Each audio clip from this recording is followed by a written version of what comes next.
At 27 years of age, Ruben Galloway believed she had reached the absolute end of her rope. The beloved grandfather who had nurtured her was gone. Her father, Ruben Galloway, had drawn his final breath at the age of 71 in the quiet rear parlor of the family's homestead overlooking Reed Creek Road. 15 years prior, her mother had been lost to the cruel grip of ovarian cancer.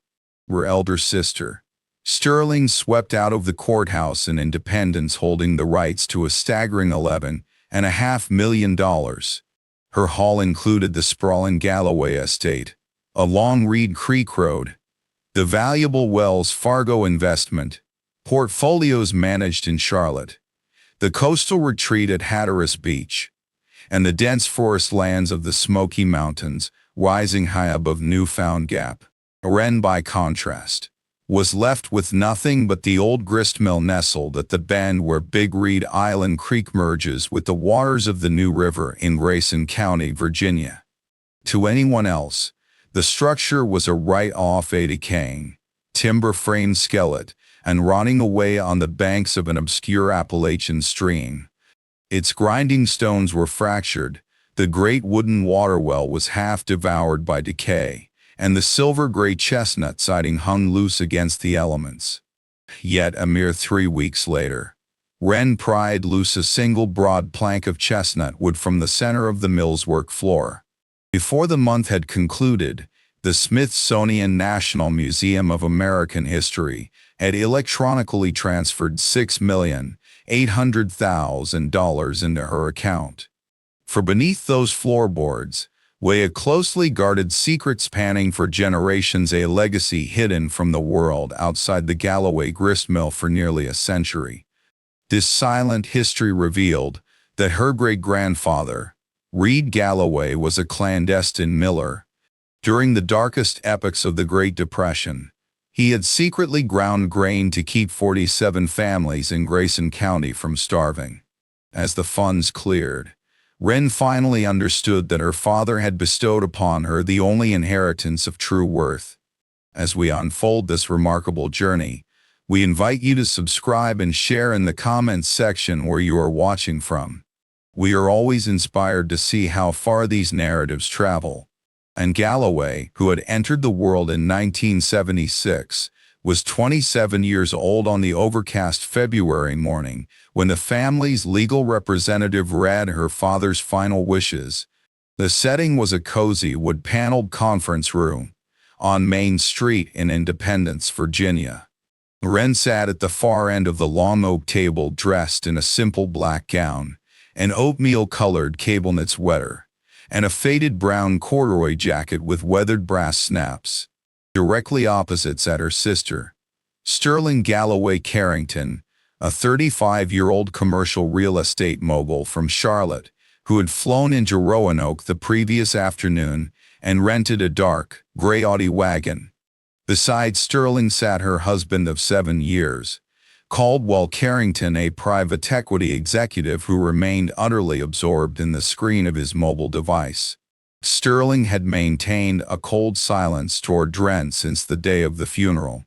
Reading the document was Mr. Bogger Yard Pugh, a 71-year-old attorney who had once been Ruben Galloway's roommate at Washington and Lee back in 1971. Mr. Pugh spoke with the deliberate, gentle drawl characteristic of Grayson County, a voice shaped by decades of presenting final testaments with impartial dignity. The atmosphere in the room was thick with anticipation. Ruben watched her sister's expression closely as the distribution of the estate unfolded. The grand homestead on Reed Creek Road went to Sterling. The Wells Fargo accounts, valued at nearly $5 million, went to Sterling.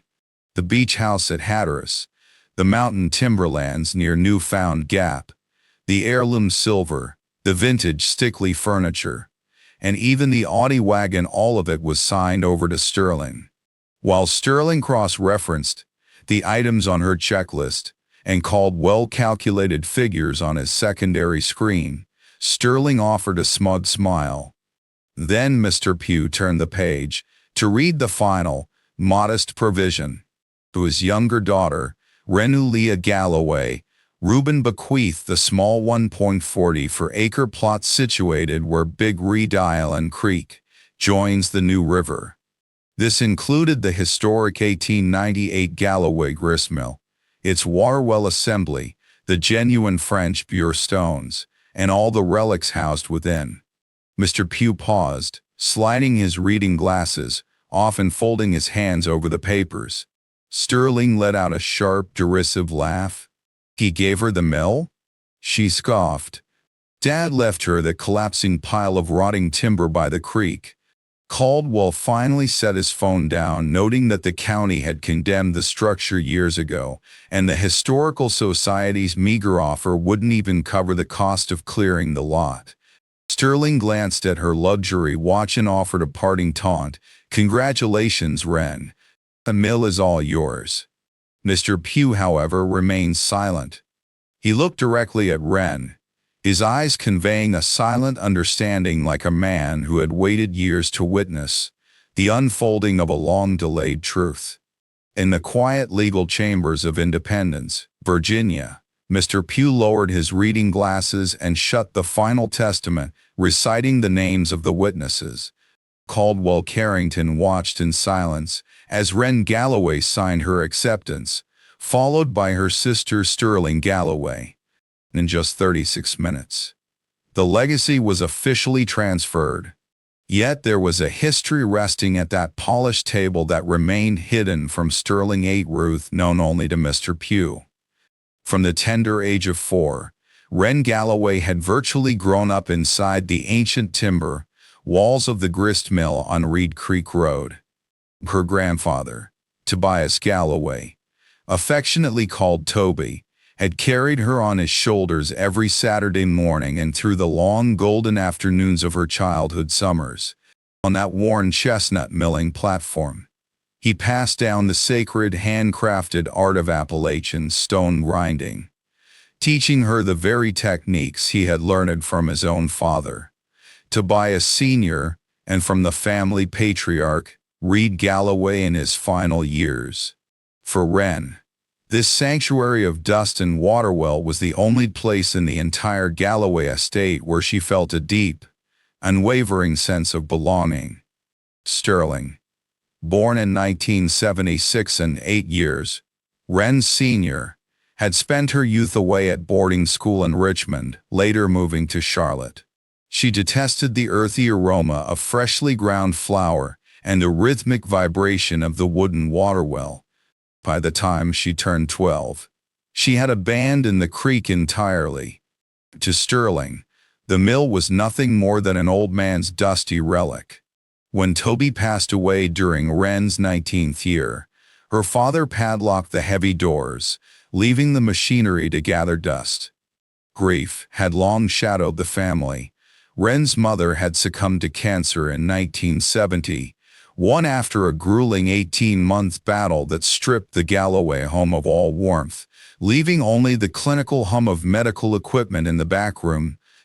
Her father, Ruben Galloway, who lived to 71, retreated into a profound silence. For the 15 years following his wife's passing, Ruben spoke barely a few hundred words a year to his daughter, his quiet voice reserved almost exclusively for discussions about timber boundaries or the Angus herd in Grayson County. Ruben Galloway had been shattered twice over, first by the loss of his wife, and then 7 years later by the death of his father Toby. The second blow took a piece of his soul that he could never recover. Wren grew up suspended between her father's heavy silence and her grandfather's patient, sunlit afternoons at the mill. This stark contrast divided her youth into two distinct chapters: the quiet years she merely endured, and the vibrant hours she truly lived.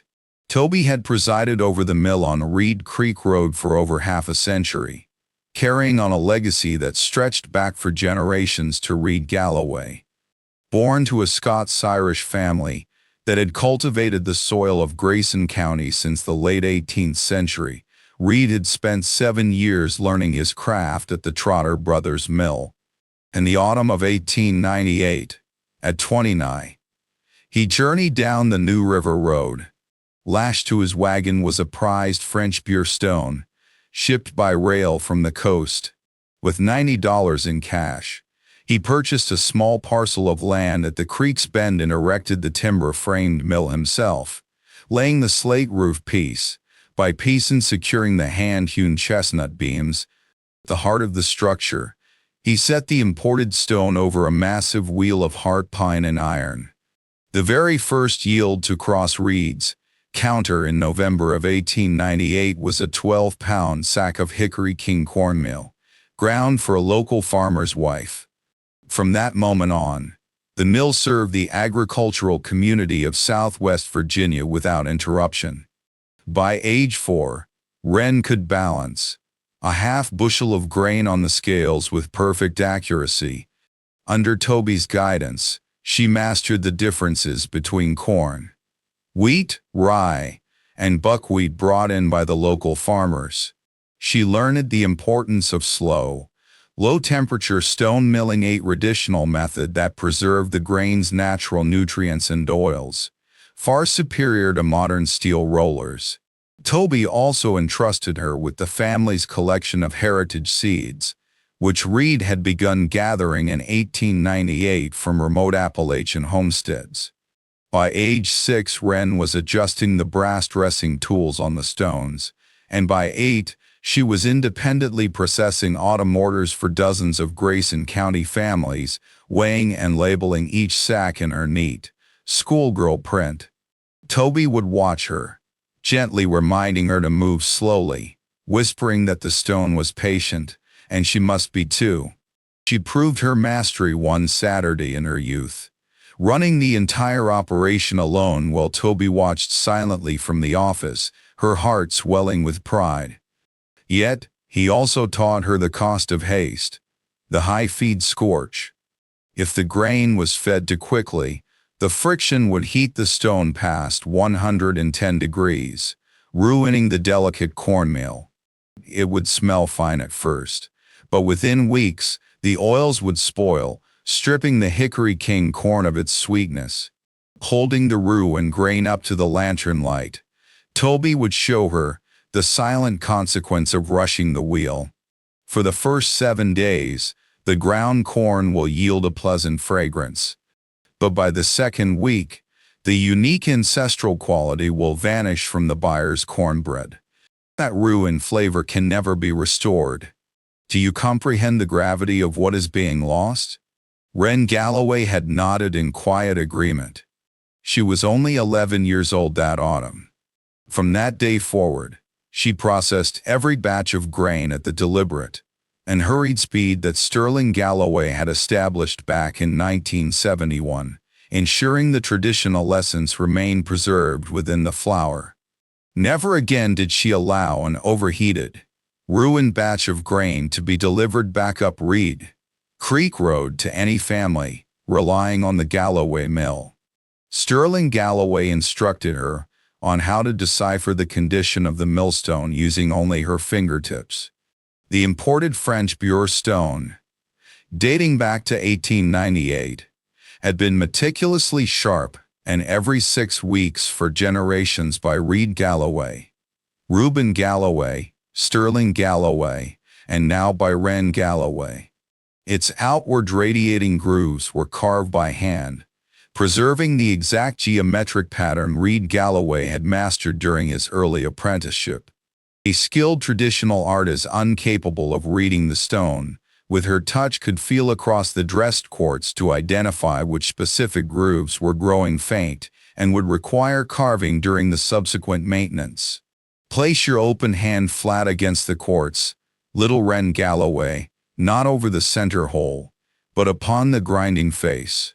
If a groove feels pronounced, it is still performing its duty. If a groove feels faint, that is the spot you will chisel next Tuesday. The stone communicates its needs to you. Listen to it, and it will guide you in this craft. By the age of 13, Ruben Galloway could rest her bare palm on the chilly stone in the early morning air and, with her eyes shut, instantly tell which sections required sharpening at the upcoming 6-week maintenance interval. By the time she turned 15, Ruben Galloway operated the historic, independently 3 Saturdays out of 4. She managed the heavy grinding stone, the massive wooden water well, the wooden sluice gate, the orders for heirloom grains, and the postal shipments arriving from the local agricultural cooperative in Independence. She also oversaw the biannual grain distributions to 47 family farms across Grayson County, Virginia. The responsibility of the entire operation had shifted to her, though she did not view it as labor. To her, it was merely the natural routine of weekend mornings and warm summer days spent in the timber-framed mill house along the river with her grandfather. During these long hours of stone carving, Sterling Galloway would recount tales from their history. He spoke of Mr. Pugh, the retired agricultural agent for Grayson County, Virginia, who spent decades traveling the remote mountain roads. Mr. Pugh accepted no money for his service, receiving only stone-ground meal and a slice of fresh apple walnut bread every Saturday. On the day of his retirement in 1976, he wept at the wooden counter when Sterling Galloway handed him the final sack of cornmeal intended for the local farmers. Yet, the narrative Sterling Galloway returned to most often was the harsh winter of 1971. An economic crisis had stripped Grayson County of currency for several years. By January of 1971, the region faced its most severe flour shortage in a century. Shipping rates to Charlotte had quadrupled, causing the large industrial flour mills to cease operations. Consequently, 47 local homesteads in Grayson County, Virginia could no longer afford to transport their harvests down the rail lines to be processed. The local bank scheduled foreclosure auctions for the beginning of June. Reed Galloway, who was 66 at the time, raised the sluice gate at 4 o'clock in the morning on the day the auction notices were delivered, and he kept the millstone turning continuously for 21 weeks. He ground grain entirely free of charge throughout that bitter winter and spring for those 47 families. He prepared every bag of heirloom cornmeal, wheat, rye, and buckwheat required to sustain them through the cold mountain months. Operating from dawn to dusk, powered solely by the flowing creek, the mill produced thousands of pounds of stone-ground flour each week without charging a single cent or keeping any ledgers. The families survived, and by the autumn harvest of 1971, every single homestead had produced enough to secure their property. Not a single farm was lost to the auction block that summer. The following month, the Independence Gazette published a front-page story celebrating the feat. Galloway Mill sustains 47 Grayson County families through bitter winter with freestone ground flour. Caldwell Carrington, an agricultural scholar, traveled down Reed Creek Road to offer his gratitude to Reed Galloway in person. He stood silently upon the wide chestnut floorboards for a long moment before grasping Reed Galloway's hand and placing a folded piece of paper inside it. Written on the paper were the names of all 47 families, silent plea that words could not express. Ruben Galloway had listened to this tale repeatedly, though it took her years to comprehend what Reed Galloway and Sterling Galloway did with that paper. Her grandfather's stories were always parables. Once, when Ruben Galloway was 13, she asked why he went to the trouble of maintaining the stone for those 47 Grayson County farms in the modern era, when massive commercial steel roller mills in Charlotte could deliver cheap flour overnight. Sterling Galloway set down his iron chisel, looked at her, and remarked, "Factory-milled flour is merely a transaction, little Ruben Galloway. The legacy of stone-milled heritage grain exists as a living testament to the past." In 2011, when a baker in Grayson County, Virginia, transforms Hickory King white corn atop a wood stove once sewn by her grandmother, She is acquiring far more than simple food. She is inheriting the quiet resolve of an elder who, during the bitter winter of 1934, released the frozen waters of the mill race to grind that very same heirloom crop, determined to rescue her great-grandmother's homestead from foreclosure. To this day, families throughout Grayson County seek to know the identity of the craftsman whose hands prepared their weekend cornmeal. This harvest is dedicated to them. It is a sacred covenant. Through this traditional milling, a multi-generational promise is kept to the families who were sustained in 1934. Though Ruben Galloway lacked the words to express it, she carried this truth deep within her soul. The heritage flour was a keepsake of the past. Have you ever tasted a loaf crafted from grain ground by your own kin, feeling its ancient vitality resonate through your very bones? It was in the autumn of 2018, specifically October, that Toby Galloway drew his final breath at the age of 79, passing away peacefully from a stroke in the modest caretaker's quarters behind the mill. Gren was only 19 at the time. Ruben Galloway laid his father to rest in the quiet graveyard of the Independence Methodist Church Cemetery. That same evening, Ruben returned home with the iron key in his pocket, and by the following dawn, he had fastened a heavy padlock to the ancient timber door. For 7 winters, the old mill remained frozen in time. Ren was gently, but unequivocally informed that its operational days were over. Throughout her youth, she traveled past the structure, watching the decaying overshot, wheels suspended above the dry channel and peering through grime-covered windows at the silent oak chests lining the back wall. In those quiet moments, she made a silent, wordless vow. During the week of her father's funeral, standing on the river eddy of the Reed Creek farmhouse, Sterling Galloway delivered the cold news. The estate would go on the market before spring, and Ren had to vacate the property by the 1st of April. Sterling never inquired about Ren's future plans, and Ren offered no explanation. Clad in her corduroy field jacket with hands deep in her pockets, she simply watched her sister's dark Audi wagon disappear down the gravel path toward Reed Creek Road, bound for Charlotte.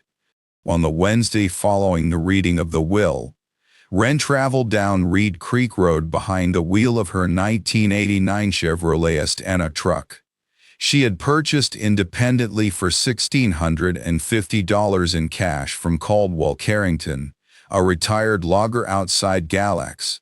She pulled into the gravel lot of the dormant mill.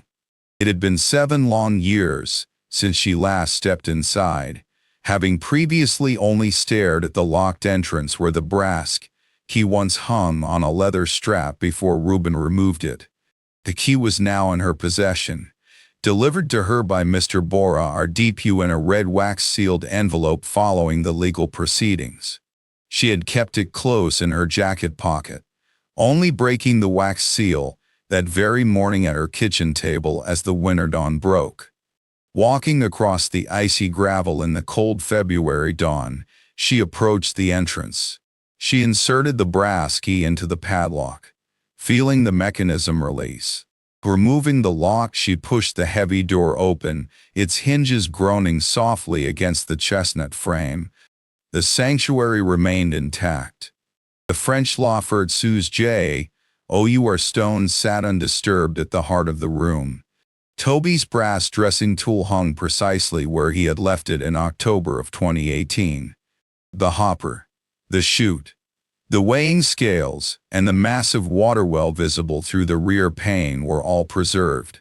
Alongside the oak chests marked in her grandfather's handwriting in the old post office station.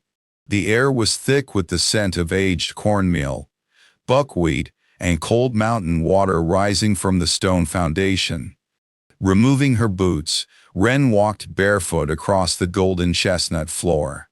She felt the history beneath her feet, the smooth hollows worn by Toby from 1971 until his passing, the deeper grooves left by Tobias Sr. from 1976 backward, and the worn depression at the center where Reed Galloway himself stood from 1898 until 1950. A memory flickered back. When she was 10, Toby had knelt on this very floor, pointing out a dark plank where Reed had crafted a secret compartment in 1898, sharing the secret only on his final night in 1950. According to family lore, this was the sanctuary where the mill guarded its most irreplaceable treasures. She had never once disturbed the floorboard, and Galloway had been just a child of 10. In 1976, when she first heard the whisper of the secret, a memory that would remain dormant in her mind for the next 17 years. Dropping to her knees, she studied the timber. It rested perfectly flush with the surrounding floorboards, its outline nearly swallowed by the swirling patterns of the wood. Tucked into a single corner was a miniature iron ring, an obscure detail her unclothed feet had crossed countless times throughout her life without a single thought. Slipping her finger through the metal loop, she pulled upward. The plank rose with a dense, stubborn weight, a 3-inch slab of tightly knotted American chestnut, harvested from the family woodlot back in 1898. Underneath lay a stone-walled chamber, plunging 3 feet down and spanning 20 inches across, carved directly into the mill's original 1898 Riverstone foundation in Grayson County, Virginia. Nestled in the far corner of this dark recess was a metal container no larger than a common brick. Its cover bore the engraved name of Reed Galloway, dated 1898. Below this metal chest, occupying the remaining expanse of the hollow, rested a wooden hatch measuring 3 feet by 16 inches, encased in a frame of solid heart pine. Its edges were meticulously sealed with dark amber wax, each seam stamped with the signature Galloway family thistle.